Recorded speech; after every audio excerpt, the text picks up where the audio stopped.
जय हिंद दोस्तों। हम लोग पिछले वीडियो में मृदा कैसे निर्मित होती है हम लोग इस सब की चर्चा किए थे। आज हम लोग मृदा निर्माण के प्रोसेस के बारे में चर्चा करेंगे। सॉइल फॉर्मिंग प्रोसेस कि सॉइल फॉर्मिंग प्रोसेस होता क्या है, आज हम लोग इस पे चर्चा करेंगे। सॉइल फॉर्मिंग प्रोसेस, मृदा निर्माणकारी प्रक्रिया।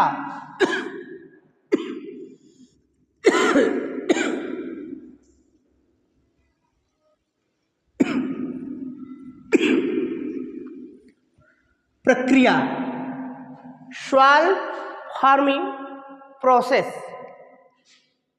Soil farming process. Soil forming process के बारे में हम लोग चर्चा करेंगे। तो जो मृदा निर्माणकारी प्रक्रिया है उसको दो समूह में थोड़ा सा तबीयत डाउन है हमारी, तो इसके लिए सॉरी। तो मृदा निर्माणकारी प्रक्रियाओं को दो समूहों में विभाजित किया जाता है। पहला क्या है, सामान्य या प्राथमिक प्रक्रिया, और दूसरा क्या है, विशिष्ट प्रक्रिया। पहला क्या है, सामान्य प्रक्रिया, और दूसरा जो है विशिष्ट प्रक्रिया। तो दोस्तों, जैसे कि मृदा का निर्माण जो होता है उसके फैक्टर के हम लोग प्रोसेस पढ़े थे, लेकिन आज हम लोग उसके जो निर्माण होती है उसकी प्रोसेस क्या होती है, इस प्रोसेस के बारे में हम लोग चर्चा करेंगे। और जो प्रोसेस होती है वो दो प्रक्रियाओं से पूर्ण होती है। पहला है सामान्य प्रक्रिया, दूसरा है विशिष्ट प्रक्रिया।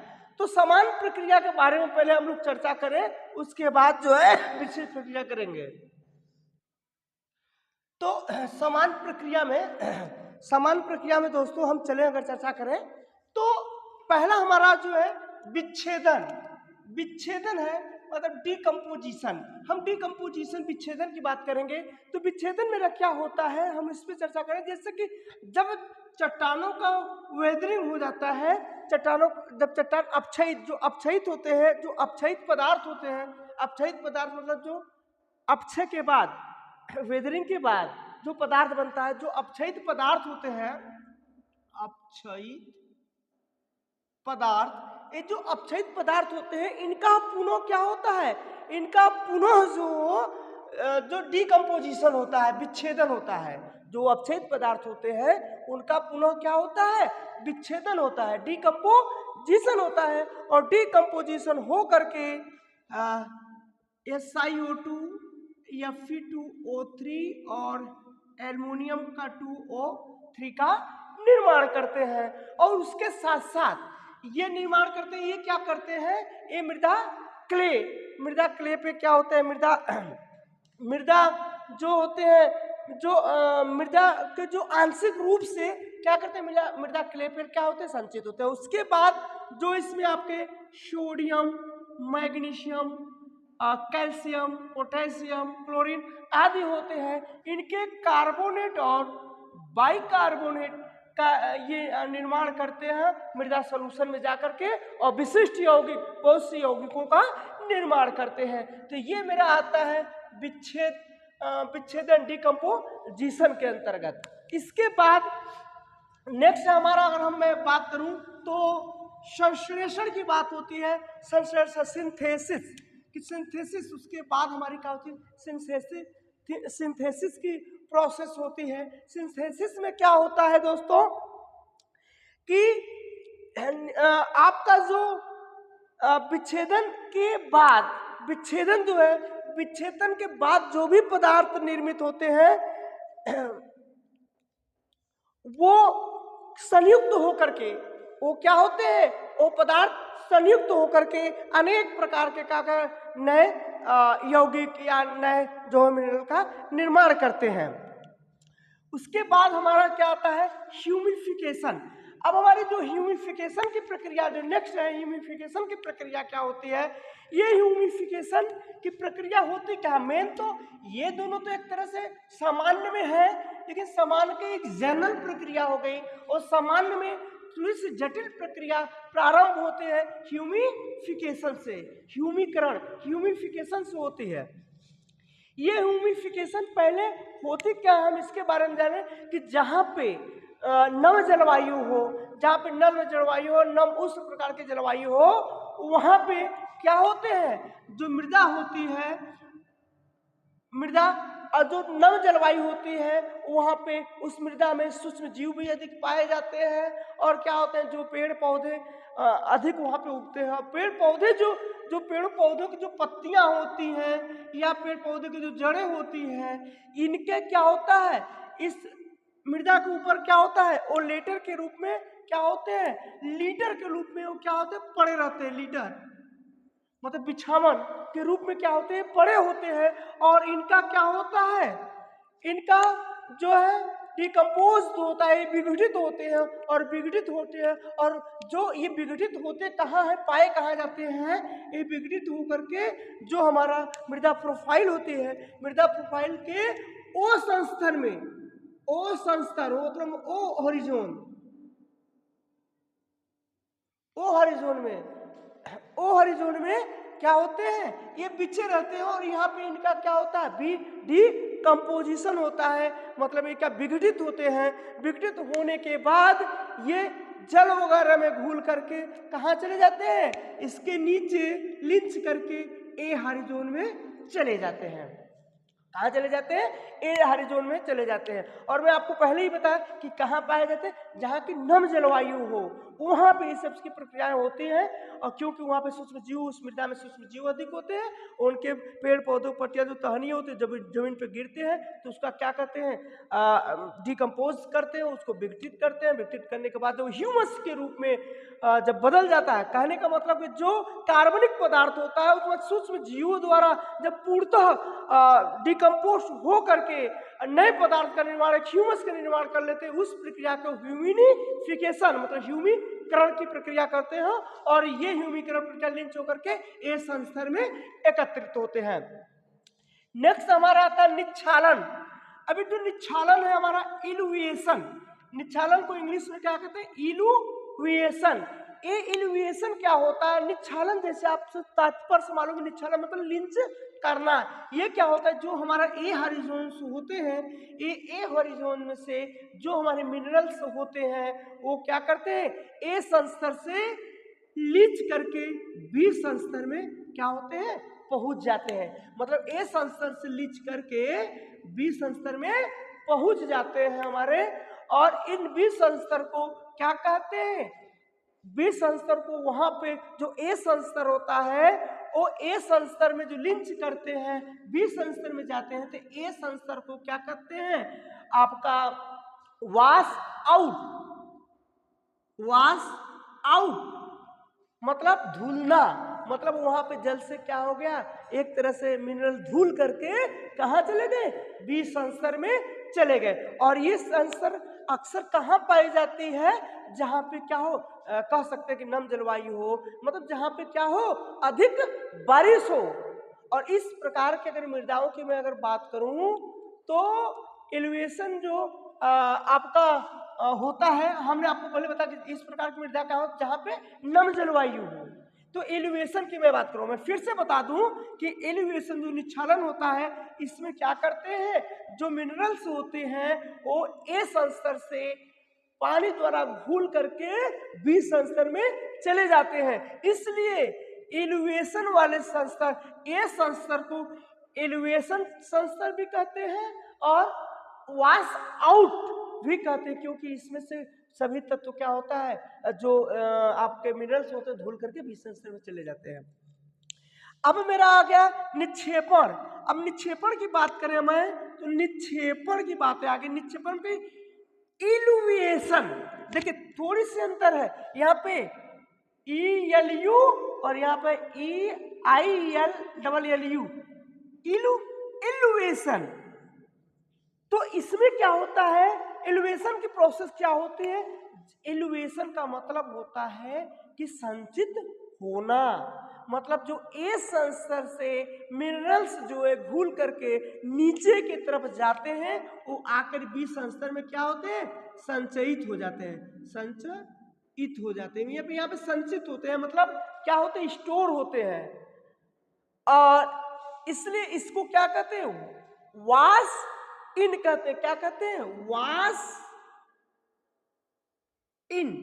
इनको वाश इन कहते हैं और उस वाले को क्या कहते हैं? वाश आउट करते हैं। तो इल्यूएशन वाले को क्या कहते हैं? Wash in. क्यों? क्योंकि इसमें क्या होते हैं? ए संस्तर से सभी तत्व जो आपके मिनरल्स हैं वो क्या होते हैं? घुल करके बी संस्तर में एकत्र होते हैं। तो ये मेरा क्या हो गया? मृदा निर्माणकारी प्रक्रम जो था वो दो प्रकार में था। तो पहला हम समान प्रकरण की बात कर रहे थे। समान प्रकरण में हमारा विच्छेदन आया, संश्लेषण आया और ह्यूमिनिफिकेशन आया, निच्छालन आया और निक्षेपण आया। ये मेरा आया। और मैं एक और थोड़ा सा आप लोगों को ये बता दूं कि जो निक्षेपण की जो क्रिया होती है वो दो रूपों में होता है, एक मैकेनिकल और एक केमिकल। तो मैकेनिकल में क्या होता है? जो क्ले होते हैं वो नीचे की तरफ जाते हैं, और केमिकल वाले में जो होता है उसमें क्या होते हैं? जो आपके विभिन्न तत्व होते हैं वो नीचे जाते हैं लिंच करके। तो ये मेरा कौन सी हो गई? समान प्रक्रिया। अब मैं दूसरी प्रक्रिया, विशिष्ट प्रक्रिया की मैं बात कर रहा हूं। मृदा निर्माण के विशिष्ट प्रक्रिया की मैं बात कर रहा हूं।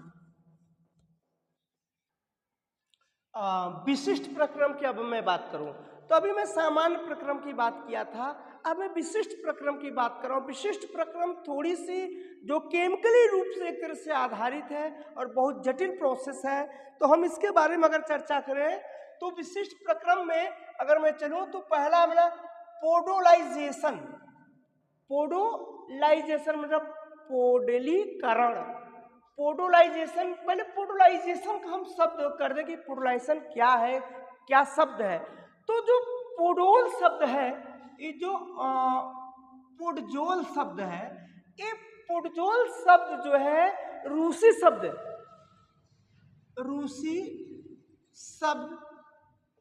के पुडजोला, रूसी शब्द के पुडजोला जो पोडरोल शब्द है ये रूसी शब्द के पोडजोला से लिया गया है, जिसका जो अर्थ होता है, जो शाब्दिक अर्थ होता है राख जैसा। इसका शाब्दिक अर्थ क्या होता है? राख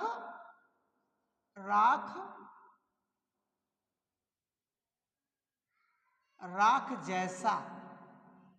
राख मतलब जो लकड़ी उकड़ी, सूखी लकड़ी की जलाने के बाद जो प्राप्त होती है उस राख जैसा।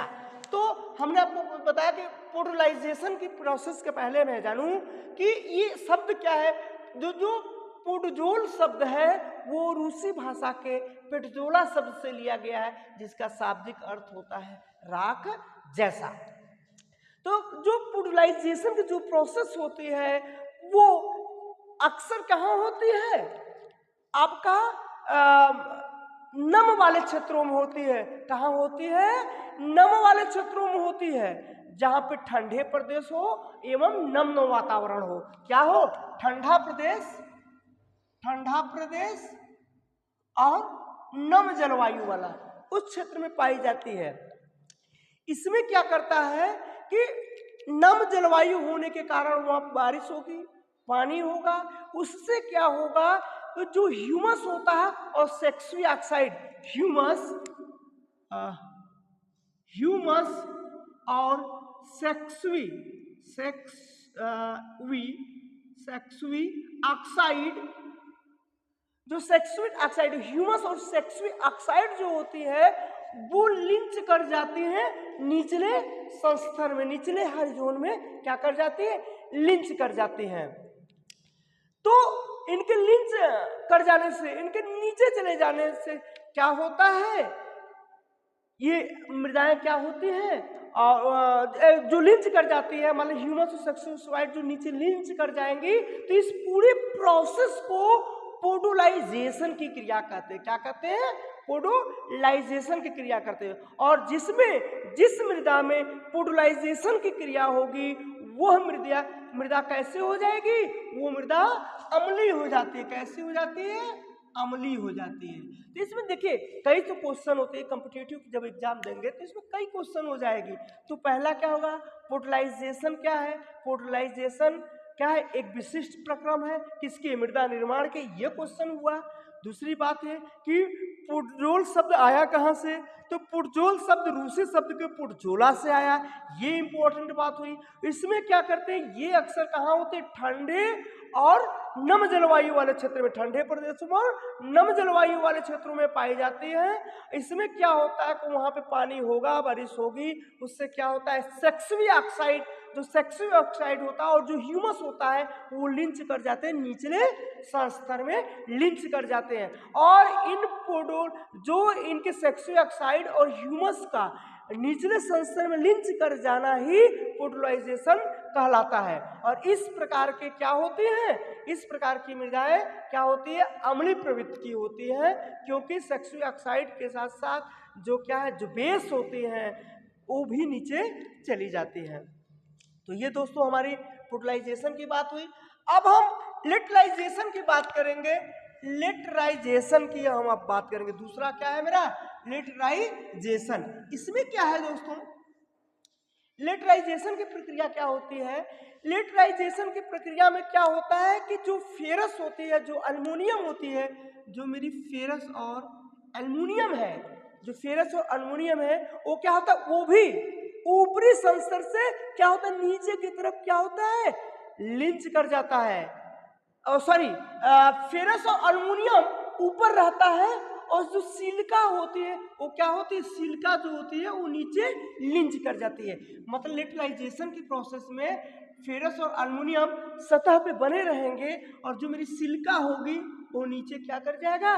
वो लिंच कर जाएगा। और ये प्रोसेस होती कहाँ से है? ये प्रक्रिया जो होती है गर्म नर्म जलवायु। अब गर्म नम जलवायु क्या होती है? गर्म और नम जलवायु मतलब जहाँ पे गर्मी पड़े और वहाँ पे समय समय पे बारिश हो। तो गर्मी पड़े, समय समय बारिश हो, तो उसमें क्या होता है कि जो बारिश होती है उसमें से क्या होता है? जो फेरस होते हैं, जो अल्युमिनियम होते हैं, पानी में से घुल के क्या कहते हैं, वो फेरस अल्युमिनियम ऊपर रह जाते हैं। जो सिलिका होते हैं वो पानी के साथ कहाँ चले जाते हैं? और नीचे लिंच कर जाते हैं। सिलिका जो होता है नीचे लिंक कर जाता है और फेरस अल्युमिनियम क्या होते हैं? सतह पे बने रहते हैं। तो ये मेरी बात हुई। और इस प्रकार की मृदा कैसी होती है? लाल रंग की होती। कैसी होती है? रेड कलर की मृदा होती है। जो जहाँ पे लेटराइजेशन की प्रोसेस होती है वहाँ पे मृदाएं क्या होती है? रेड कलर की होती है। अब लेटराइजेशन के नाम कहाँ से आई? लेटराइजेशन जो लेटराइट होती है, ये जो लेटराइट होगी, ये लेटराइट क्या होती है? लेटराइट जो होता है ये लैटिन भाषा के क्या होती है? ये लैटिन भाषा का एक शब्द है, लेटराइट शब्द है और उसका शाब्दिक अर्थ होता है क्या? ईंट जैसा लाल। क्या होता है? ईंट जैसा लाल होता है। और इस प्रकार की जहां पे लेटराइजेशन की प्रोसेस होगी, लेटराइजेशन द्वारा मृदा का निर्माण हुआ होगा, वो मृदा क्या हो जाएगी? अम्लीय मृदा हो जाएगी। कैसी हो जाएगी? वो भी क्या हो जाएगी? अम्लीय मृदा हो जाएगी। वैसे भी हम जानते हैं कि जब सरफेस पे हमारा पीछे की वीडियो मैं बनाया हूँ कि मृदा जो है अम्लीय कब होगी, क्षारीय कब होगी, ये वीडियो में डाला हूँ, आप उसको सर्च करके देख लीजिए। और उससे भी आगे अगर आपके टॉपिक में आएगा तो फिर से बताया जाएगा, उसकी जिक्र की जाएगी। वैसे भी जब मृदा सरफेस पे फेरस, एल्युमिनियम, हाइड्रोजन ये सब बचता है तो सब मृदाएं क्या हो जाती है? अम्लीय हो जाती है। ये सब की मैं चर्चा कर चुका हूँ।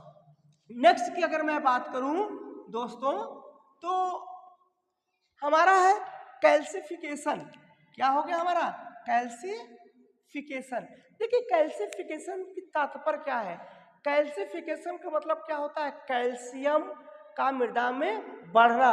कैल्शियम तथा कैल्शियम के जो होते हैं क्या यौगिक की मात्रा जब मृदा में बढ़ जाती है तो क्या होता है, और जब बढ़ती है कैल्शियम एकत्र होती है, कैल्शियम बढ़ती है, कैल्शियम कार्बोनेट बनता है, या वो कार्बोनेट अन्य तत्वों के कार्बोनेट बनाते हैं, तो उस क्रिया को कैल्सिफिकेशन करते हैं।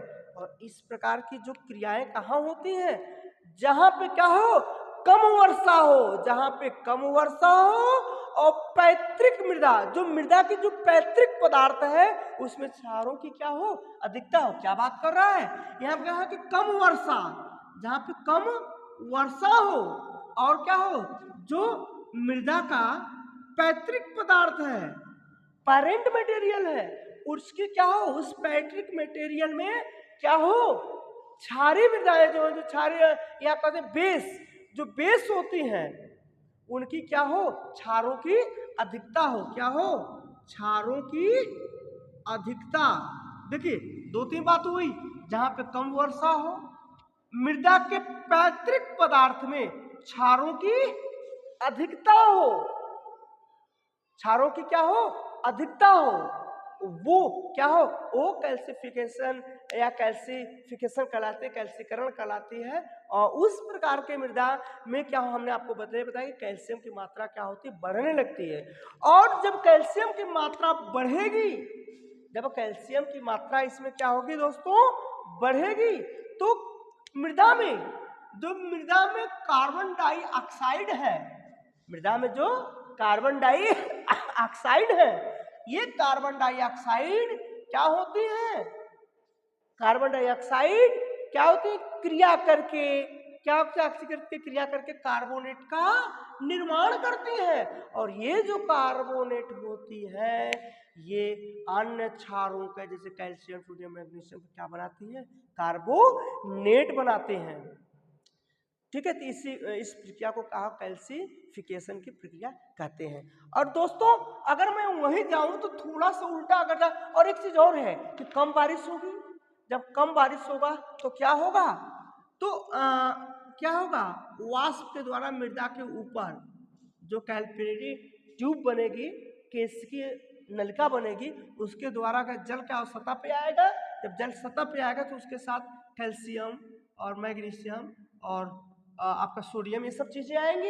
ये सब क्या मिल करके जो यहाँ पे कार्बन डाइऑक्साइड उपस्थित था और ये क्या हो गया, ऑक्सीजन से क्रिया करके कार्बोनेट बनाया, तो इसके साथ ये क्या करेंगे, calcium carbonate, magnesium carbonate, sodium carbonate या उसके बाई कार्बोनेट बनाएंगे। तो ये सब जब कार्बोनेट बनाएंगे तो कैल्सिफिकेशन की क्या होगी, प्रोसेस होगी। और इस प्रकार की मृदा क्या होगी, इस प्रकार की मृदा जहाँ पे कैल्सिफिकेशन की प्रोसेस होती है, उस प्रकार की मृदाएं क्या होती है, क्षारीय होती है।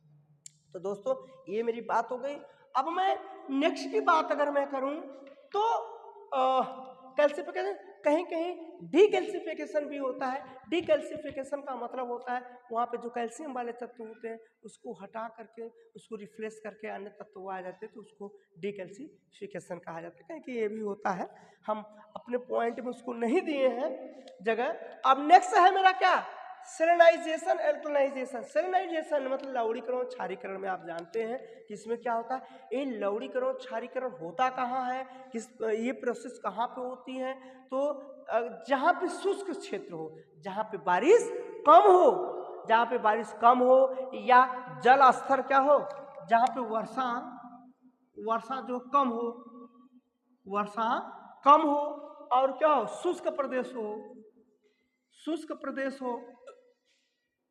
दूसरी चीज, अगर ये मेरा मृदा सरफेस है तो इसमें इसका जल स्तर जो है क्या हो, जल स्तर ऊंचा हो, जल स्तर क्या हो, जल स्तर ऊंचा रहने पे सोडियम, मैग्नीशियम, कैल्शियम का लीचिंग नहीं होगी, या क्या हो, जल निकास की कमी हो, जल निकास की क्या हो, कमी हो। ऐसे क्षेत्रों में हमारी जो मृदाएं होती हैं लवणीय एवं क्षारीय हो जाती है, वहां पे लवणीय एवं क्षारीय की प्रोसेस होती है, क्योंकि लवण जो होता है क्या होते हैं, सतह पे क्या हो जाते हैं, एकत्र हो जाते हैं।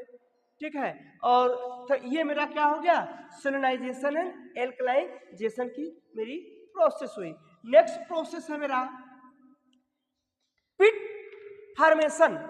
पिट फॉर्मेशन की बात आती है तो अब हम पिट फॉर्मेशन की बात आती है। ये पिट फॉर्मेशन क्या होता है, पिट फॉर्मेशन मतलब दलदली बनना, जो पिट मृदा का निर्माण होना। इसमें क्या होता है, जहाँ पे जल निकास न हो, जल स्तर बहुत ऊंचा हो या वहाँ पे जलमग्न मृदाएं हों, तो वहाँ पे क्या होता है, ऐसी प्रकार की मृदाएं क्या हो जाती है, पिट मृदाओं का निर्माण करती हैं। और इसमें जो है पिट मृदा का निर्माण जंगलों उंगलों में अधिक होता है। और वहाँ पे इसमें पिट मृदा में जो होते हैं क्या होते हैं, कार्बनिक पदार्थ 80 से 90% के लगभग बराबर होती है। और ये खेती योग्य होते भी नहीं है क्योंकि ये दलदली रूप में होती है।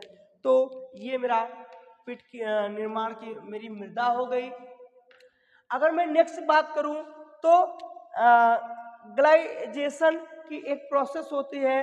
ग्लाइजेशन में क्या होता है, इस प्रक्रम के अंतर्गत हमारा कैल्शियम मैग्नीशियम, जो मेरा कैल्शियम मैग्नीशियम एल्युमिनियम या जो मेरा फेरस है वो क्या होती हैं, वो एकत्र होती हैं। इस प्रकार से जो ये मृदा हो जाती है वो ग्लाइजेशन की प्रोसेस को संपन्न करती है। और एक मेरा होता है वो कभी कभी ये भी एक पढ़ाया जाता है पॉइंट, वो पॉइंट है पेडोटर्बेशन। पेडोटर्बेशन होती है, पेडोटर्बेशन। इसमें क्या होता है, ये प्रोसेस क्या होती है, ये प्रोसेस को कहीं समान प्रक्रम में रखा जाता है, कहीं विशिष्ट प्रक्रम में रखा जाता है। तो मैं इसको कहीं नहीं बता रहा हूँ, बट मैं इसको आपको एक्सप्लेन कर दे रहा हूँ कि होता क्या है। इसमें क्या होती है कि जो हमारे मृदा की जो प्रोफाइल होती है, जो मृदा की प्रोफाइल होगी, मेरा मतलब ओ संस्तर, ए संस्तर, बी संस्तर, सी और आर डी जो संस्तर होगी, ये क्या होगी कि जो सूक्ष्म जीव होते हैं इनके द्वारा जैसे चींटियां होंगी, चूहे होंगी, केचुआ हो गए, ये सब क्या करते हैं, इसमें होल कर देती हैं या जो है कि छेद कर देती हैं, या जो मृदा सिकुड़ती है और फैलती है, सिकुड़ती है, सॉरी मतलब सिकुड़ती और फैलती है। इस कंडीशन में क्या होता है कि ये प्रोफाइल जो होता है वो मिक्स हो जाते हैं, उनका कोई कलर वगैरह उनका इस स्टेप दिखाई नहीं देता है। तो इस प्रकार के प्रोसेस को हम का पेडोटर्बेशन की क्रिया कहते हैं। तो दोस्तों आज का मेरा वीडियो मृदा प्रक्रम पे था। तो मृदा प्रक्रम पे जो भी उसकी प्रोसेस होती है, मृदा फार्मिंग की जो प्रोसेस होती है, दो प्रकार की होती है। हमने दोनों प्रकार के प्रोसेस को आपको बताया और मुझे आई होप कि आपको ये वीडियो पसंद आएगी। अतः आपको अगर वीडियो पसंद हो तो वीडियो को लाइक कीजिए, चैनल को सब्सक्राइब कीजिए और दोस्तों इसके साथ साथ आप अपने मित्रों में शेयर भी कीजिए कि अधिक से अधिक लोग इस वीडियो का लाभ उठा सकें। अगले मेरा वीडियो रहेगी मृदा प्रोफाइल पे, तब तक के लिए धन्यवाद।